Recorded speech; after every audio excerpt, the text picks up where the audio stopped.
El gobierno entregará un bono de $252 a las 165 familias que resultaron afectadas por el aluvión en Quito.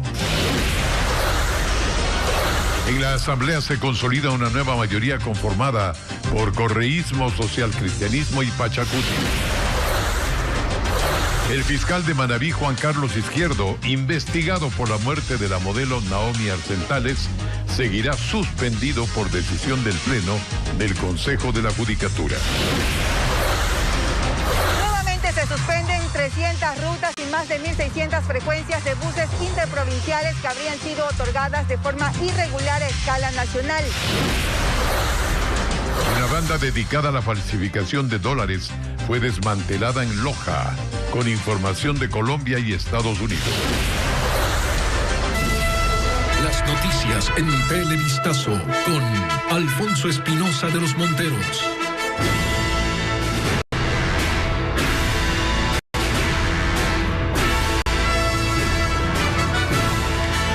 Buenas noches a todos y bienvenidos. El gobierno entregará un bono de $252 a las familias afectadas por el aluvión en los sectores de La Gasca y La Comuna al occidente de Quito. Además, ofreció créditos de Banecuador para reactivar los negocios afectados. Este martes, el presidente Guillermo Lasso visitó el puesto de mando unificado que se instaló para atender a las víctimas. Paul Romero estuvo presente. La primera actividad que realizó este martes el presidente Guillermo Lasso a su retorno de China fue la visita al puesto de mando unificado en la Universidad Central, lugar de coordinación para el rescate de las víctimas y la atención a los damnificados por el aluvión en La Gasca y La Comuna, noroccidente de Quito. La tragedia obligó a superar las diferencias políticas para sentarse en la mesa con la prefecta de Pichincha, Paola Pavón, el alcalde de Quito, Santiago Guarderas, entre otros funcionarios, y responderles a las víctimas. Todos juntos, aquí no hay ningún otro color que no sea la bandera del Ecuador y la bandera de Quito. La reunión duró más de 2 horas. Las autoridades acompañaron al mandatario a la rueda de prensa en la que anunció la entrega de un bono para las 165 familias más afectadas. Bono por desastre a las familias afectadas. El valor del subsidio son $252. Además de créditos del Ban Ecuador al 1% de interés y a 30 años plazo para reactivar los negocios. La tragedia en La Gasca ocurrió durante su ausencia, mientras viajaba a la reunión con su par de China, Xi Jinping, quien hará una donación a los damnificados. De $100.000 para comprar los menajes de cocinas, refrigeradoras, muebles de las casas afectadas. Sin precisar el monto, Lasso comprometió la ayuda del gobierno al municipio de Quito, encargado de la reconstrucción de 7 viviendas colapsadas, 27 afectadas y de la reubicación de 9 familias. No solamente en la parte material que tiene que ver con las viviendas, daños a primer piso, sino fundamentalmente con la parte social. Sobre los daños en el resto del país por el fuerte invierno, el presidente dijo que se activarán varios programas del Ejecutivo en coordinación con los gobiernos seccionales. Para recuperar los sembríos que se han perdido por el invierno en las zonas rurales. Y desde el BEDE, recursos para los municipios y prefecturas a efectos de que no falte la atención a los ciudadanos. Tampoco precisó el monto para atender las emergencias en los cantones más afectados. Durante 9 días, los comerciantes del sector de La Gasca y La Comuna han tenido sus negocios cerrados. Afirman que aún no han calculado las pérdidas, pero piden que se habiliten las vías para poder trabajar. Rafaela Hermida nos informa sobre la situación. Se cumple la primera semana del mortal aluvión en Quito y las calles para llegar a La Comuna, uno de los sitios más afectados, siguen cerradas. Incluso los controles se han reforzado. En la avenida La Gasca, las Fuerzas Armadas ejecutan operativos de control de armas. Sin embargo, son medidas que dejan a los comerciantes sin sustento. Manuel Orozco tiene una carpintería. Decidió abrir el local para avanzar con los trabajos atrasados, pero sigue esperando por clientes. Hay gente que está pendiente del trabajo, pero también tiene un poco de temor que pueda pasar algo nuevamente. La gente quedó nerviosa, pero ya tiene que estabilizarse. La mecánica de Don Milton estaba entre las más visitadas antes de la tragedia. Hoy no tiene vehículos que reparar. Quiero un poquito más de celeridad porque ya le digo, sin trabajar, si no se trabaja, no se come. Mientras que Nelly tiene una tienda ubicada al frente de la cancha de vóley. No sabe cómo resistió al aluvión, pero dice que necesita retomar sus actividades. No hay ingreso de gente ni de clientes y mucha gente que vive en todo este sector, pues del miedo también ya se fueron a vivir a otros lados. No hay clientes, pero sí ayuda humanitaria. Desde Manta llegó Washington Flores para entregar víveres y artículos de aseo a familias afectadas. Nosotros también tuvimos una emergencia en cual la capital, pues, y todo el Ecuador se unió hacia nosotros, la provincia de Manabí, cuando tuvimos el terremoto. ¿Y por qué no nosotros estar presentes en esta emergencia que estamos pasando ahora aquí en la capital?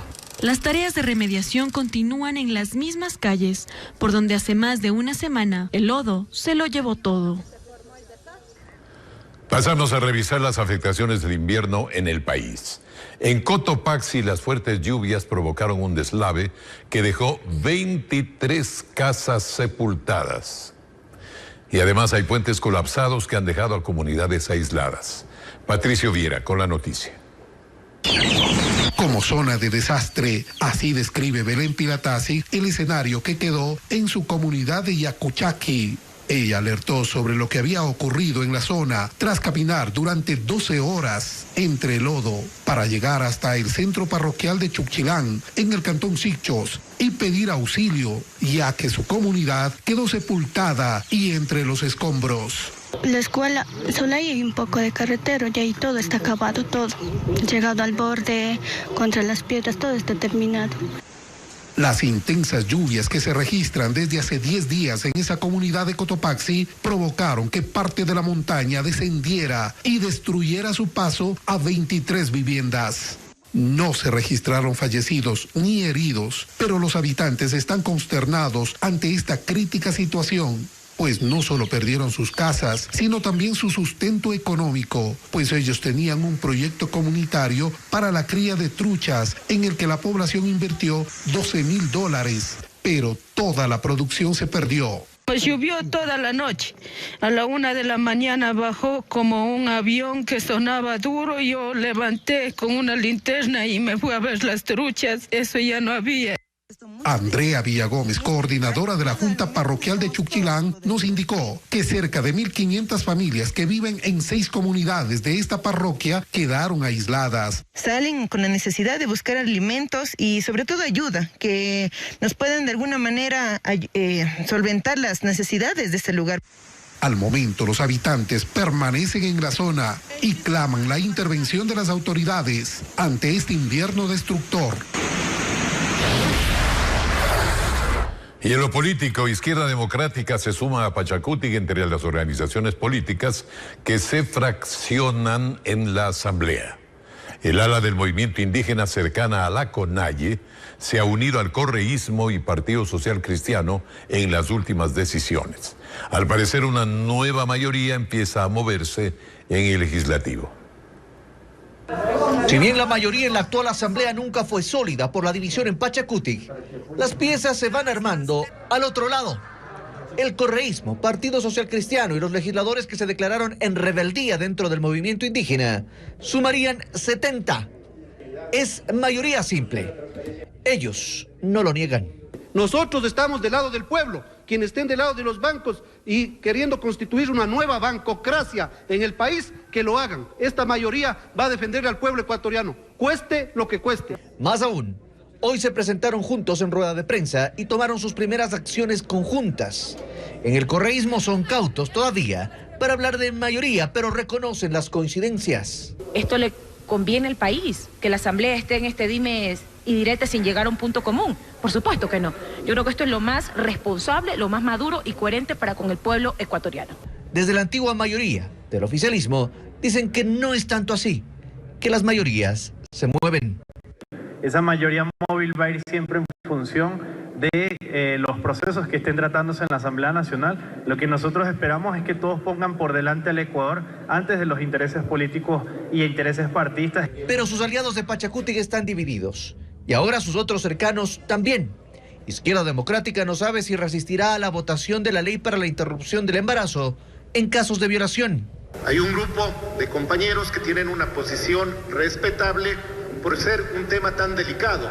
Sin embargo, la posición oficial de Izquierda Democrática es impulsar la despenalización del aborto para mujeres en caso de violación. Una cosa es lo que se dijo el día de hoy, otra distinta es lo que ha sucedido dentro del bloque de Izquierda Democrática. Nos han dicho, y les han dicho, feministas histéricas a la interna del bloque.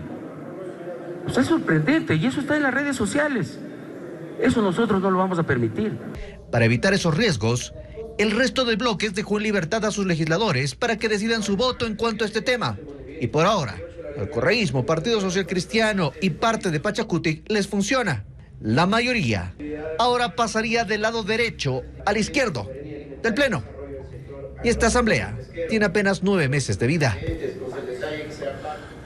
Parte de Pachacutic, el correísmo y el Partido Social Cristiano, conformando una nueva mayoría, presentan una solicitud de juicio político a los 4 miembros del Consejo de Participación Ciudadana.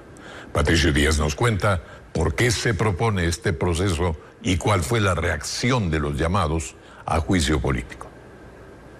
No era tan inesperado, pero hoy se hizo visible. Correísmo, Partido Social Cristiano y parte de Pachacutic se unieron para iniciar el juicio político contra 4 de los consejeros de Participación Ciudadana.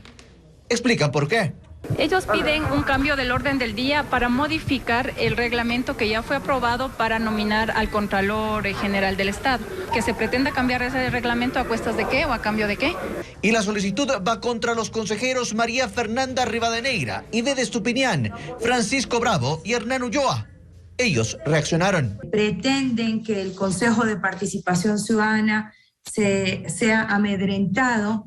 Hablan de no meterle la mano a los partidos políticos y son los partidos políticos los que no respetan la independencia y la autonomía del Consejo de Participación Ciudadana. Y Hernán Ulloa explica que más bien en el actual reglamento para designar al Contralor se le da una potestad especial a la presidenta del Consejo, Sofía Almeida, que pone dudas en el proceso. Con una terna remitida por la presidencia hacia la Comisión Ciudadana de Selección para que se elija el secretario técnico. Es la forma como el Consejo de Participación a través de presidencia va a tener un ojo seco dentro de una comisión que debería ser independiente. Pero Pazmiño asegura que lo del reglamento no es todo. Audios que una de las consejeras se reúnen con los candidatos, sí, y dice que le va a dar todo el apoyo y que ella también tiene el apoyo del resto de algunos consejeros y que se les puede dar clases y educar para que puedan pasar los concursos. Y dicen tener el respaldo de 80 legisladores. Esta solicitud pasa al Consejo de Administración Legislativa para su calificación. El fiscal Juan Carlos Izquierdo, principal investigado por la muerte de Naomi Arcentales, seguirá suspendido de su cargo. Así lo decidió el Pleno del Consejo de la Judicatura, que recibió a la madre de la fallecida. Jacqueline Rodas nos informa.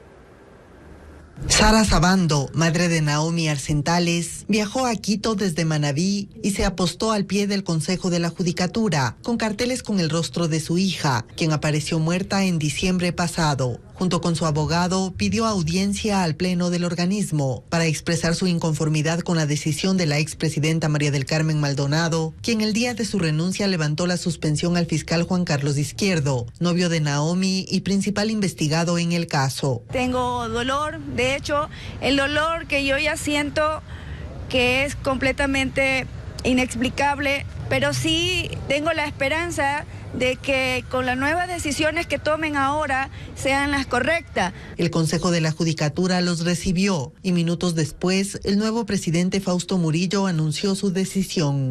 Declarar la nulidad de la resolución de presidencia del Consejo de la Judicatura número 2/2022 por cuanto carece de motivación. Por tanto, el fiscal, a partir de la notificación de esta resolución, estará suspendido en el ejercicio de sus funciones. El abogado del fiscal rechazó la decisión de suspenderlo nuevamente. Hacen todo lo contrario, atendiendo a las redes sociales. Claro, porque ellos viven de eso, de tratar de conseguir un tweet, un like, un retweet.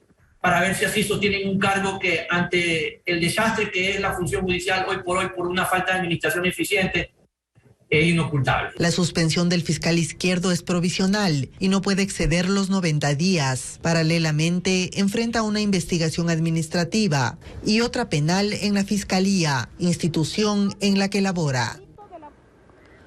Fue desmantelada en el Ecuador la primera imprenta dedicada a la falsificación de billetes. 4 personas fueron detenidas en un operativo en Saraguro, provincia de Loja, tras una investigación transnacional. Francisco Garcés nos da más detalles de este caso. Fue en la localidad de San Pablo de Tenta del cantón Saraguro, en la provincia de Loja, en donde los agentes policiales ejecutaron el operativo que terminó con una organización que falsificaba dólares en el país.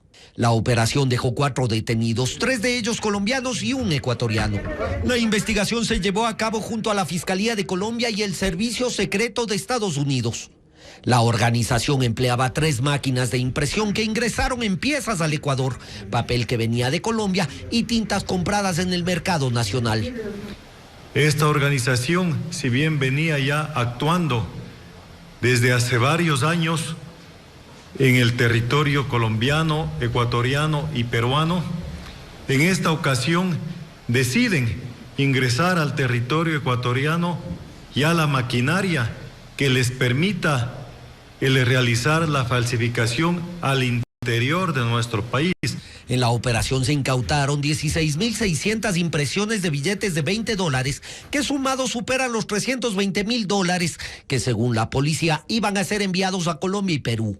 Ahora la información recabada servirá para juzgar a los detenidos por falsificación de moneda, delito que se sanciona con cárcel de entre 5 a 7 años. En este caso pretendían generar al Ecuador como un centro de fabricación de dinero falso para poder distribuirlo a nivel internacional.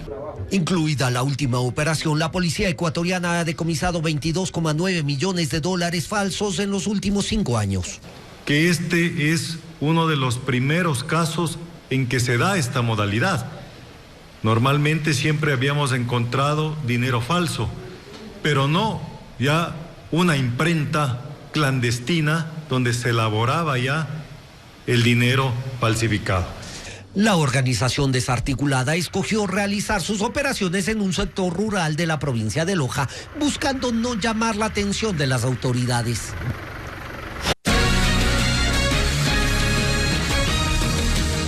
Seguimos y preste mucha atención. Desde hoy nuevamente se suspende a escala nacional 300 rutas y 1.600 frecuencias de buses interprovinciales que habrían sido otorgadas de forma fraudulenta. Melin Ochoa viajó a Manglar Alto, en Santa Elena, donde un juez revirtió la decisión judicial que inicialmente permitía el funcionamiento en dichas frecuencias. Veamos. En medio de aplausos, decenas de personas recibieron la decisión de un juez de Manglar Alto en la provincia de Santa Elena, que declara improcedente el pedido de ciertos transportistas para rehabilitar rutas y frecuencias entregadas en pandemia. Esto significa que la Agencia Nacional de Tránsito puede continuar con los procesos iniciados en contra de las 302 rutas y 1.600 frecuencias en adelante. Hace un poco más de un mes, la Agencia Nacional de Tránsito suspendió en todo el país más de 300 rutas y 1.600 frecuencias de buses interprovinciales, ya que, según la institución, su otorgamiento habría sido fraudulento. Pero el 21 de enero esta decisión fue anulada por la jueza de Manglar Alto. Sin embargo, este martes, otro magistrado de esa misma población revirtió el dictamen. De aquellas operadoras que incumplan su título de tu título habilitante y lógicamente respeten las decisiones que se han adoptado por parte de la ANT. ¿Cuáles serían las sanciones? Existe una sanción de 2 salarios básicos unificados en la vía pública y otras sanciones dentro de las terminales terrestres que incluso pueden acarrear un tipo penal de desacato de orden de autoridad pública que se sanciona con 2 años. En donde se violentan las leyes con tal de ganar usuarios. Porque todos corremos de aquí a una cuadra por coger 2, 3 pasajeros, regresamos a ver, están 2 carros tras de nosotros. Entonces esto es lo que ya queremos, que basta, ya no más frecuencias como ser. El juez hizo una excepción. Los conductores de la cooperativa Manglar Alto son los únicos que podrán seguir funcionando plazo hasta inicios de marzo, mes en que se realizará una nueva audiencia para resolver este caso específico. Nosotros continuaríamos dando el servicio a la ciudadanía porque es un servicio que nosotros lo empezamos donde no existía. Por estas rutas y frecuencias irregulares, la Fiscalía lleva adelante una investigación, pues se habría cobrado más de $400.000. Por ello, la Autoridad de Tránsito no descarta que ex y actuales funcionarios públicos estén implicados. Las autoridades de tránsito también denunciaron que en estas rutas y frecuencias en los últimos 6 meses se registraron 52 fallecidos porque justamente los choferes de los buses competían para tener más pasajeros. En Santa Elena, la policía desarticuló una banda de robacarros que sustraía al menos 3 vehículos por mes para extorsionar a sus víctimas a cambio de devolver los vehículos. Diego Cuenca nos informa que hay 13 detenidos quienes también tendrían vínculos con casos de sicariato y narcotráfico. Es el momento en el que los agentes de la policía ingresan a una de las 15 viviendas que allanaron en el cantón Santa Elena durante la madrugada de ese martes. Ahí capturaron a 13 personas que integraban una banda delictiva dedicada a robar al menos 3 carros cada mes. Y mediante amenazas e intimidaciones, exigirles la entrega de varias cantidades de dinero a cambio de la devolución de los vehículos. Además, algunos de los vehículos robados habrían sido adulterados sus sistemas de identificación. Los sospechosos son ciudadanos ecuatorianos y venezolanos, quienes extorsionaban a sus víctimas. La mayoría tiene antecedentes penales. Les encontraron armas de fuego y ahora están procesados por asociación ilícita. Varios de los hoy detenidos determinaron vínculos presumiblemente con sicariato y narcotráfico. Los allanamientos se extendieron a la cárcel regional de Guayaquil, desde donde también operan estas organizaciones. De este operativo se derivan otras investigaciones vinculadas con el narcotráfico y casos de sicariato en la península. Esta mañana se registró caída de ceniza del volcán Sangay en 3 cantones de la provincia de Chimborazo. La mayor afectación se evidencia en los cultivos y en los pastizales para el ganado. Nuestro corresponsal Ángel Pilatuña recorrió la zona y nos tiene un reporte.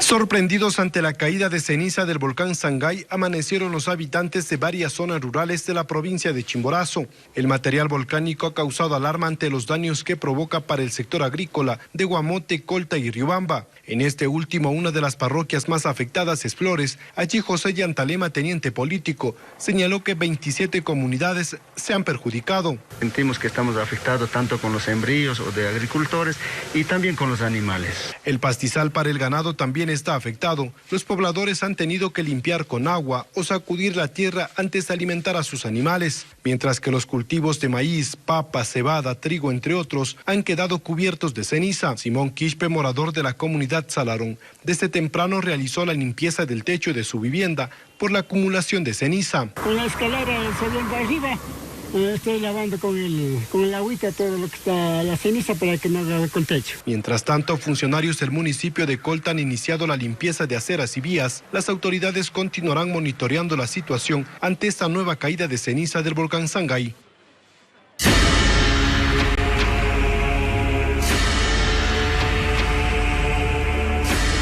El riesgo de quebradas y laderas.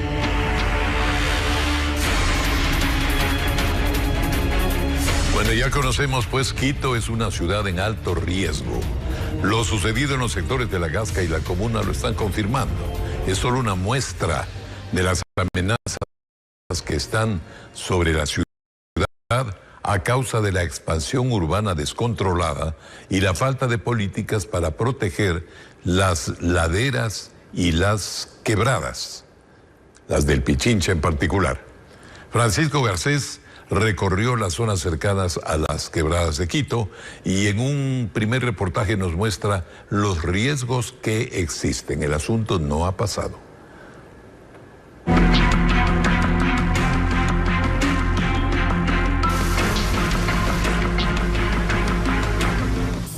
Quito es una ciudad entre montañas y eso conlleva su riesgo. Esto pasó en La Gasca en 1975. Un deslizamiento de lodo como hasta esa fecha no se había visto, que dejó 4 muertos a su paso. En 1983 volvió a suceder más al norte, en el sector del antiguo aeropuerto. El saldo fue de 3 muertos. Y Quito se alarmó nuevamente en el 2019 con el aluvión del barrio Osorio, que afortunadamente no cegó vidas. Y el pasado 31 de enero, cuando el último deslizamiento deja hasta el momento 28 fallecidos y un desaparecido. Los quiteños saben que estos fenómenos son inevitables cuando el 75% de la ciudad, según un estudio del Cabildo de 2013, se ubica en zonas de deslizamientos, hundimientos y flujos de lodo. Muchas en las laderas occidentales y a orillas de las 33 quebradas que cruzan la ciudad. En los 90 se hicieron obras de contención, canales, piscinas y represas, pero 30 años después son insuficientes, requieren mantenimiento y hasta reconstrucción. Sobre el barrio Osorio, por ejemplo, venden estas inmensas piedras que salieron del canal de drenaje. Si fuera posible limpiar todo el canal para que el agua se embalse por ahí y no tengamos quizás mucho peligro al barrio. Varias de las piscinas requieren mantenimiento y lucen con gran cantidad de material. En esta quebrada que pasa por barrios como el barrio Osorio o San Fernando en el norte de la capital, hace más de 20 años se construyeron grandes muros para contener la fuerza del agua, pero que en este momento ya evidentemente no cumplen su función. A ello se suma la incesante búsqueda de espacios para construir, lo que fomenta la deforestación y la ocupación de quebradas. La deforestación lo que hace es, yo diría, menos pernicioso que lo que es la pavimentación. ¿Por qué? Porque cuando nosotros impermeabilizamos la ciudad, no dejamos que el agua penetre, no dejamos que el agua entre, se absorba con una esponja y luego sea soltada paulatinamente a los cursos de agua naturales. Hace más de una década, 9.932 hectáreas de laderas fueron declaradas zonas de intervención especial y se prohibió su ocupación. Pero solo en los 2 últimos años el Cabildo ha legalizado cerca de 70 barrios, algunos en zonas de alto riesgo. En este caso, por ejemplo, la implantación de sistemas de alerta temprana es fundamental, ¿no? Es algo que ya no se puede soslayar, no se puede posponer mucho más, sino que se tiene que empezar a diseñar. La situación cada vez es más grave cuando eventos como los de La Gasca se volverán a repetir. Las obras de mitigación no podrán detener sus efectos y hay más personas en riesgo. Mañana les contaremos las acciones que tiene que realizar el Cabildo para proteger las laderas y las quebradas de Quito, incluso por órdenes de la Corte Constitucional. Situación grave, sin duda. Mañana continuamos con este tema. Y en un barrio del norte de Guayaquil, el Ministerio de Salud investiga un posible caso de verruga peruana o fiebre de Oroya. Esto es una enfermedad infecciosa causada por un mosquito que no es común en el país. Bessie Granja tuvo acceso a esta información y conversó con las autoridades que intervinieron en el sector. El hallazgo pone en alerta a los epidemiólogos del Ministerio de Salud. En el sector de la vía a la costa en Guayaquil se investiga el caso de un hombre de 30 años, infectado con la denominada verruga peruana, una enfermedad que no es común en el país, causada por la picadura de una especie de mosquito propia del Perú y que habita en los valles andinos. También es conocida como la fiebre de Oroya. La infección es provocada por la bacteria Bartonella y transmitida por el mosquito Lutzomia. Caterine Olaya, responsable zonal de la vigilancia epidemiológica del Ministerio de Salud, explica cuáles son los síntomas que presentó el paciente. Tuvo fiebre, malestar general y posterior a esto presentó este tipo de verrugas. En la fase aguda la enfermedad presenta síntomas como fiebre, malestar general y anemia grave. Y en la fase crónica, lesiones en la piel, verrugas que sangran, inflamación del hígado y calambres. La funcionaria detalla que fueron médicos particulares a través de un laboratorio privado quienes confirmaron el contagio.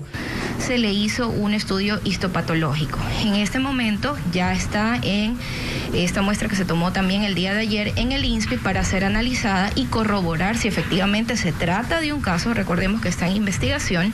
Asimismo, investigadores instalaron trampas de mosquitos para estudiar si hay más vectores de esa especie portadora de este mal.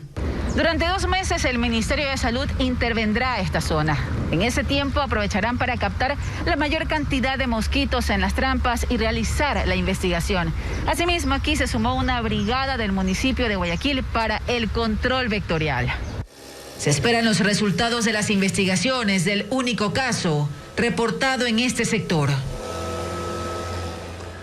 Fue posesionado el nuevo presidente del Comité Empresarial Ecuatoriano. Se trata de Miguel Ángel González, quien estará a cargo de esa institución durante un año, además de continuar con sus funciones como presidente ejecutivo de la Cámara de Comercio de Guayaquil. También fue designado como vicepresidente del Comité Empresarial Alejandro Martínez, actual presidente ejecutivo de Expoflores.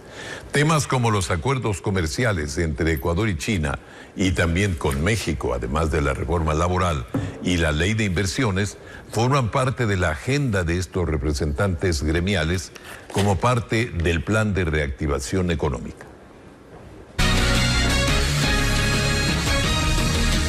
Seguimos informando. Autoridades de la Comisión de Tránsito del Ecuador piden a la Fiscalía acelerar las investigaciones para sancionar penalmente a los agentes que están implicados en casos de corrupción.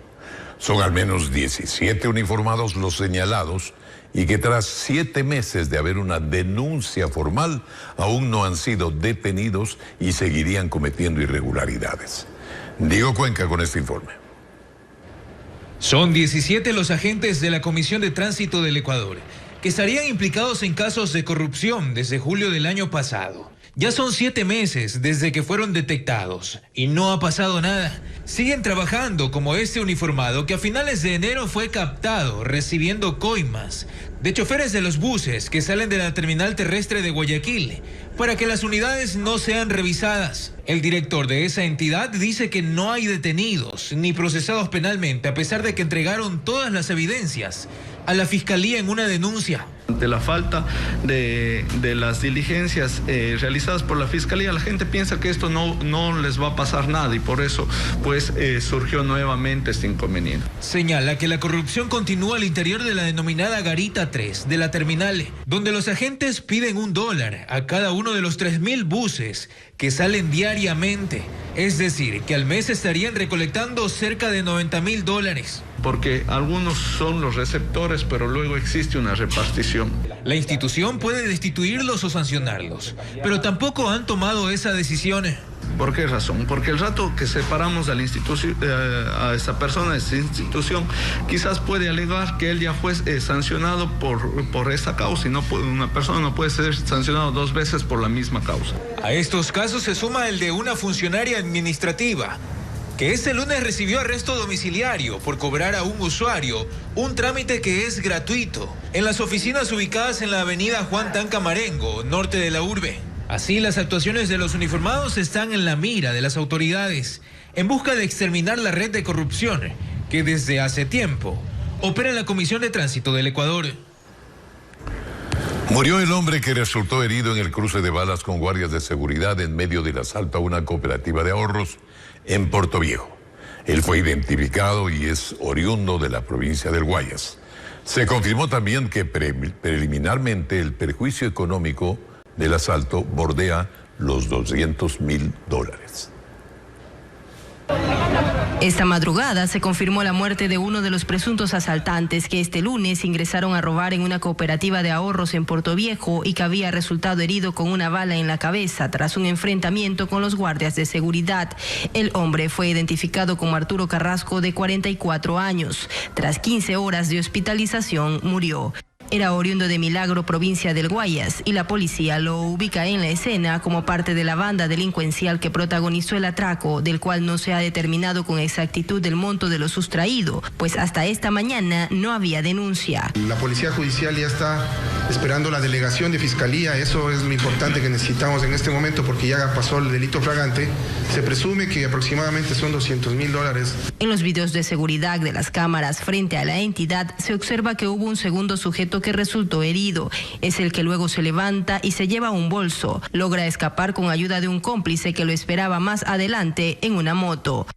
Hasta ahora no hay más detenidos, pero la policía busca a por lo menos 3 hombres, porque otro de ellos aparece en más grabaciones huyendo con un fusil.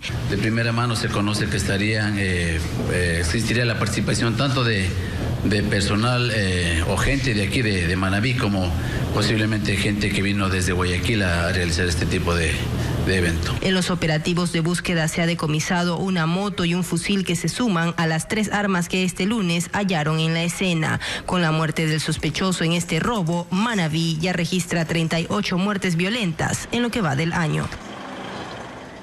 Hay preocupación en el sector portuario de Guayaquil, pues en lo que va del año, al menos 3 trabajadores de la terminal marítima han sido asesinados. En el último caso, un hombre de 25 años fue acribillado en el sur de la ciudad. La policía admite que los casos tendrían relación con el narcotráfico, como nos informa Fernando Terranova. La avenida 25 de Julio, además de ser una de las más concurridas de la ciudad, conecta con el puerto de Guayaquil. Precisamente esta vía ha sido escenario de asesinatos de trabajadores de la terminal portuaria. El último de los casos se registró la noche de este lunes. Un empleado portuario fue acribillado mientras circulaba en su vehículo. Tras recibir los disparos, se estrelló en este poste frente a un hotel. Pudimos tomar contacto con familiares de la víctima, nos comentaron que efectivamente trabaja en el puerto marítimo y había salido de su jornada laboral dirigiéndose a su domicilio ya. El hombre de 25 años ni había recibido amenazas ni registraba antecedentes penales. Los familiares comentaron que no había tenido ningún tipo de amenazas. Apenas el sábado, otro trabajador del puerto marítimo fue asesinado mientras estacionaba su carro tras volver del trabajo en el sector de Los Esteros, también en el sur del puerto principal. Según los registros, en los 39 días que van del año, al menos 3 empleados del puerto de Guayaquil han sido asesinados. Cuando uno mira el mapa de la violencia de Guayaquil, si cada muerte violenta es un punto, ese mapa te lleva a un lugar, hacia el sur, específicamente hacia donde está el puerto. ¿Por qué? Porque por ahí tienes el problema de la contaminación de la droga. Los puertos son los principales centros donde se contaminan con droga para que salga del país. Las presunciones están ahí. De pronto no fueron parte de, no accedieron a muchas cosas. El tema genera terror en el sector portuario. No se puede decir nada porque es peligroso. ¿Quién habla? Se sentirse solito. Mucho miedo en todo caso. Miedo, terror. Eso es lo que pasa en este sector. Para explorar la seguridad brindada a su personal, contactamos a los encargados de comunicación de Contecón, operadora de las terminales del puerto marítimo de Guayaquil. Sin embargo, nuestro requerimiento no tuvo respuesta. Nos indicaron que preparan un comunicado, una postura institucional para las próximas horas. Mientras llega esa respuesta, la policía ha hecho su parte, aumentando el patrullaje preventivo en los alrededores del puerto y en la ahora sangrienta avenida 25 de Julio. Amigos, nos despedimos. Muchísimas gracias por acompañarnos. Mañana continuamos informando en nuestros espacios regulares desde muy temprano. Buenas noches.